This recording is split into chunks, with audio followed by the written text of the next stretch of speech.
Edwige Diaz, votre position là aussi sur la philosophie, même avant d'entrer dans le détail, mais sur la philosophie même de cette taxe Zucman. Moi, je considère que c'est qu'on se trompe de débat, en fait, parce que là, on essaye de faire croire que ce sont 1800 foyers fiscaux français qui, moyennant une augmentation de taxation, eh bien, vont régler le problème de la dette. Non. Le problème de la dette française, c'est les bonnes économies qui ne sont pas réalisées. Maintenant, pour vous répondre sur le fond de la taxe Zucman, nous, au Rassemblement national, nous y sommes très défavorables parce que nous considérons que c'est une taxe inefficace, injuste et même dangereuse, en fait, dans le sens où elle peut être contre-productive. C'est-à-dire que ce type de taxe, c'est exactement comment dire, un encouragement à la délocalisation et même un encouragement à la vente d'entreprises françaises à des capitaux étrangers. Parce que vous voyez, les entreprises, notamment les entreprises françaises, qui font partie des plus taxées du monde, eh bien, elles n'ont pas besoin d'avoir une taxe supplémentaire parce qu'en fait, si on les taxe davantage, eh bien, c'est totalement contraire à la politique de croissance, à la politique de relance que le Rassemblement national veut mettre en œuvre, et parce que aussi le Rassemblement national est un parti politique pragmatique et il entend les inquiétudes des chefs d'entreprise. Moi, les chiffres dont je dispose, c'est que les prélèvements obligatoires de la France, c'est environ 46%. Nous, au Rassemblement national, nous voulons les baisser à 40%. Pourquoi ?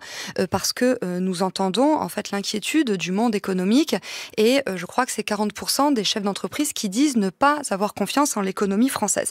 Et en fait, cette absence de confiance, cette baisse de confiance, elle se matérialise notamment par des défaillances d'entreprises. Selon la Banque de France, l'année dernière, ce sont 66 000 entreprises qui ont été défaillantes. Et vous voyez, moi, je suis élue en Nouvelle-Aquitaine et d'après l'URSSAF de la Nouvelle-Aquitaine, ce sont 16 entreprises qui ferment par jour. Sur la philosophie du Rassemblement national en matière de fiscalité, d'allègement de la fiscalité. Donc, je le dis, nous voulons alléger la fiscalité des entreprises, mais pour autant, nous considérons que oui, il y a des points qui peuvent faire l'objet de taxations supplémentaires, par exemple sur les surprofits, sur les surrachats d'actions, sur les surdividendes. D'ailleurs, ce sont des éléments que nous avons proposés dans notre contre-budget l'année dernière, mais en fait, ces taxes, nous estimons qu'elles ont une utilité si et seulement si elles permettent aux ménages français de retrouver du pouvoir d'achat et aussi aux entreprises françaises de retrouver de la compétitivité. Donc en fait, au Rassemblement national, on n'est pas du tout dans la même philosophie qu'Emmanuel Macron.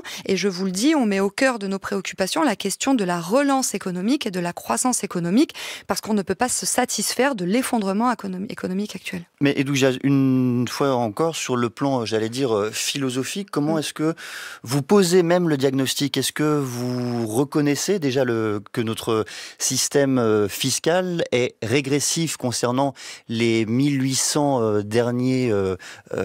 les 1800 derniers foyers fiscaux. Est-ce que cela vous pose un problème, là aussi, de justice fiscale et de justice sociale ?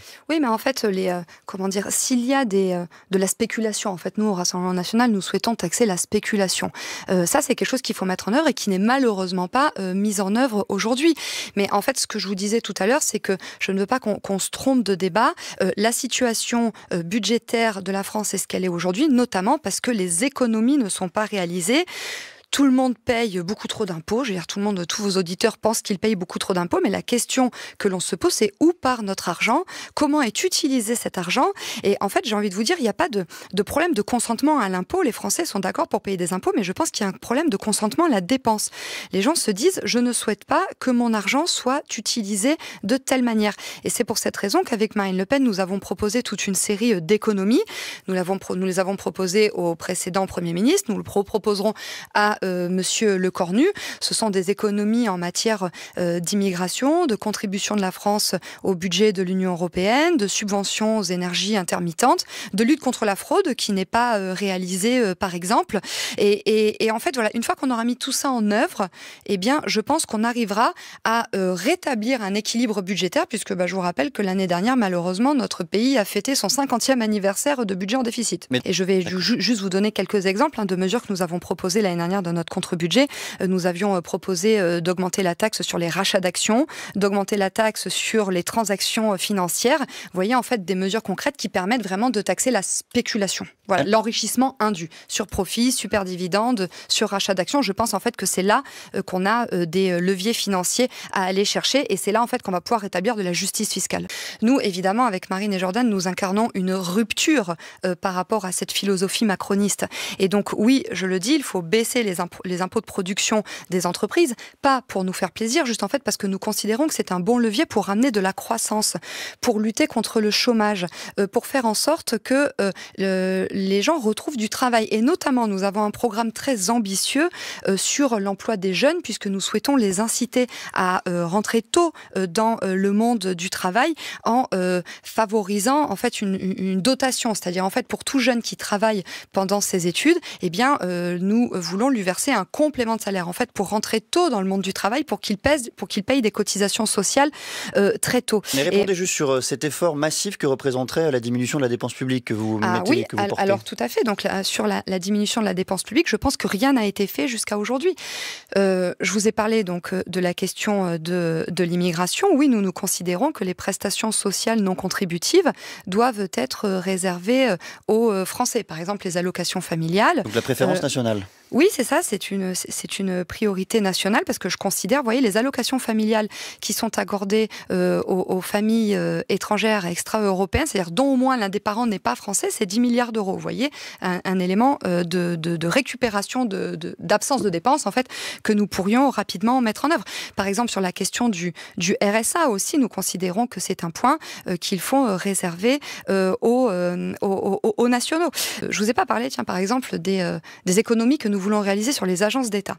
Sur le contribuable associé, il y en a un peu plus de 1000 qui coûteraient à peu près 80 milliards d'euros par mois. Je ne dis pas qu'il faut supprimer pour les 80 milliards d'euros par an, mais en fait, il y a quand même des agences, des comités dont on s'interroge sur l'utilité. Lesquels, par exemple ?